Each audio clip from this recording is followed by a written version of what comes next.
E-message arrived without warning. One moment, Earth's skies were calm.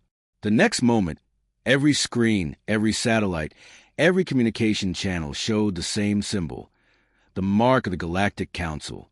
At first, people felt hope. Maybe this time the message was about peace or trade. But when the Council's voice echoed across the solar system, hope died instantly. The Council announced a new law, the Universal Labor Order. Simple words, but with a dark meaning. Earth was now declared a slave world.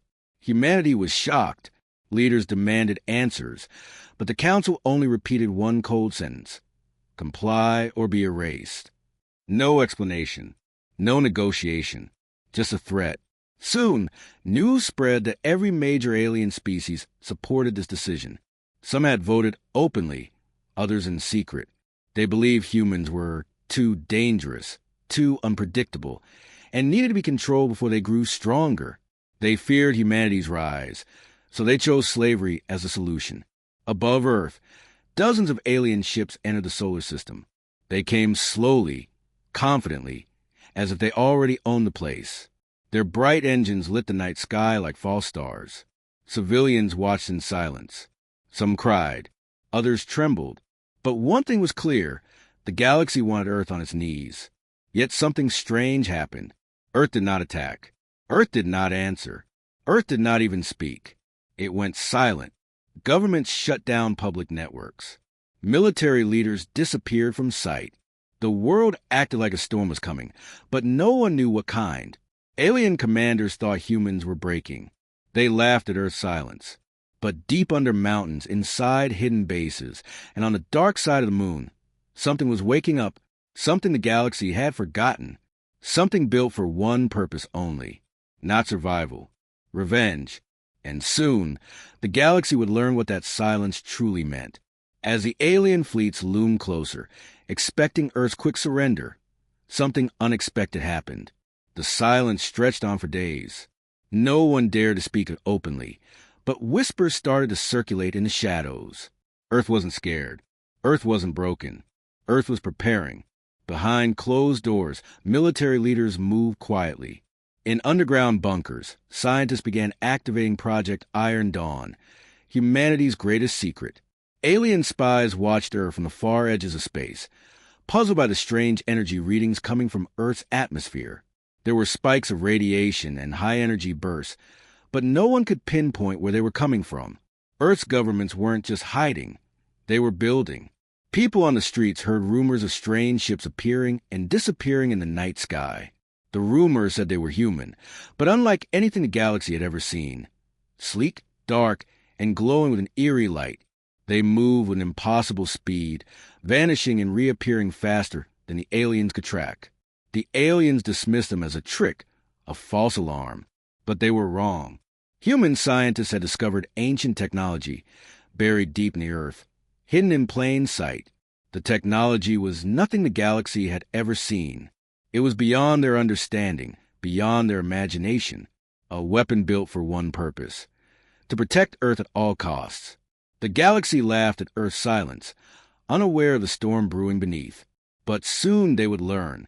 As the alien ships entered Earth's orbit, the first wave of retaliation hit like a thunderclap. A massive flash of light tore through the darkness.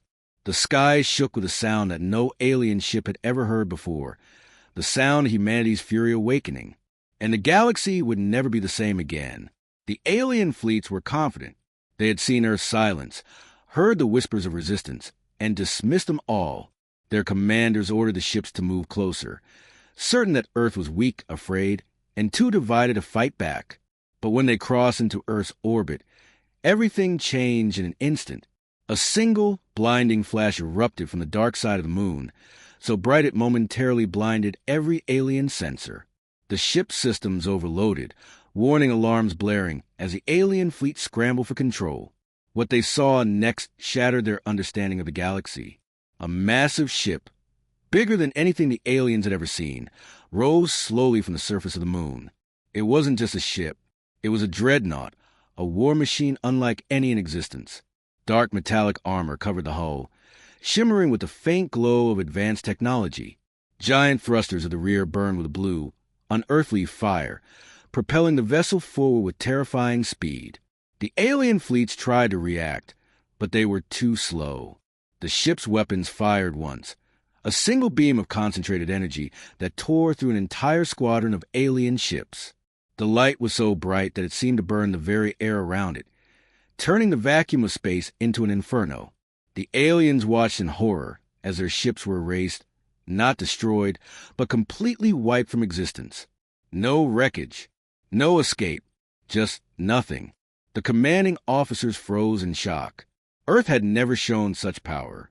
They had underestimated humanity. Now they were paying the price. The message was clear. Humanity wasn't just fighting for survival. They were fighting for revenge. And the galaxy would soon feel the full force of their fury. As the alien fleets retreated in chaos, a cold realization spread across the galaxy. Humanity wasn't the weak, divided species they had believed. They weren't the easy target the Council had hoped for. Earth's response was not a fluke. It was just a beginning.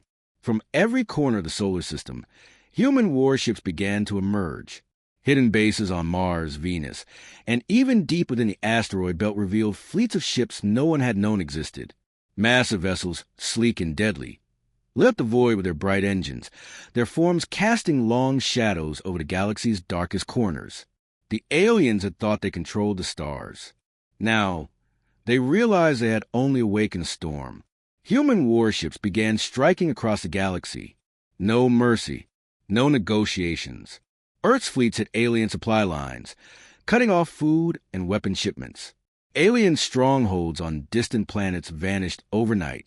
In one attack, a whole alien city was leveled, reduced to rubble and ash, and the only warning given was to light a massive, blinding energy beam. Alien commanders scrambled to form alliances. They tried to call for reinforcements, but every attempt failed. Humanity's warships were everywhere, striking fast, disappearing into the darkness before the aliens could react. No one could keep up with their speed, their power, or their precision. On distant alien worlds, the message spread quickly: don't challenge Earth. Some species offered peace. Others surrendered without a fight. The fear was real. Humanity wasn't just surviving. It was dismantling the very system that had tried to enslave them. The galaxy was being reshaped, one destroyed fleet at a time. And with each passing day, humanity's wrath grew more legendary. The aliens began to realize the truth. They had no idea what humanity was truly capable of. The fear sweeping through the galaxy grew unbearable. The alien fleets were fractured, their power shattered. It wasn't just Earth's might they feared. It was the fury that came with it. And now, the Galactic Council was desperate. For the first time in centuries, the Council's leaders found themselves powerless, facing a species they had foolishly underestimated. In a final, trembling act of desperation, the Council sent envoys to Earth begging for peace. The galaxy's leaders had no choice. Every attempt to form a united front had failed. Humanity's weapons were too powerful, too unpredictable. Every alliance they formed was broken by one swift attack, leaving entire star systems in ruins. The envoys arrived in Earth's orbit under a fragile truce, hoping for mercy. The Council promised to stop their plans of enslavement, to return Earth's freedom, and to offer whatever humanity demanded. They begged for a ceasefire, for the chance to negotiate. But the human warships, silent and deadly, remained unmoved in the distance, waiting. For days, there was nothing but silence. Finally, Earth's leaders gave their answer, not through words, but with a single unavoidable message. The largest of Earth's dreadnoughts descended into the heart of the alien capital system. This ship wasn't just a weapon, it was a symbol, a reminder of what happens when Earth is threatened. The Council's envoys, now trembling with fear, were forced to deliver the message. Humanity demanded no peace. There was no negotiation, no forgiveness. Earth would not be enslaved again, and the galaxy would never forget what humanity was capable of. The galaxy had one choice left: surrender or face extinction. And the galaxy trembled, waiting for Earth's final judgment. The Galactic Council's home system had never been silent before. Its skies were usually full of ships, traders, diplomats, and travelers from thousands of species. But now, Everything was still. Every alien eye stared upward, terrified, as humanity's greatest dreadnought arrived like a dark moon. It blocked the sunlight, casting a massive shadow across the capital world. The ship didn't fire. It didn't speak. Its presence alone was enough to crush the hope of every living being in the system. The council leaders, shaking with fear, gathered in their grand chamber. For the first time in their history, they were powerless. Their armies were broken. Their fleets were scattered. And above them hovered a force they could not understand and could never defeat. Then the screen lit up. A human commander appeared, not angry, not shouting, but calm, too calm. His voice echoed through every city, every home, every ship in the system. You tried to enslave us. You tried to break us. Now you will remember why humanity must never be threatened. The words carried more weight than any weapon. Entire species trembled. The aliens finally understood. Humanity had held back for centuries, trying to be peaceful, try to live without conflict. But the Council's betrayal had awoken something ancient. Humanity's ability to fight with impossible strength, impossible unity, and impossible fury. The human dreadnought activated its systems. The sky glowed blue. For a moment, everyone thought the world was about to be destroyed. But the beam never fired. Instead, the human commander gave the galaxy one final chance. Humanity would not erase them, but they would rule the new order. No slavery, no betrayal, no threats. From that day, the galaxy lived under one law: never cross Earth again. Because the day they tried, humanity shook the stars.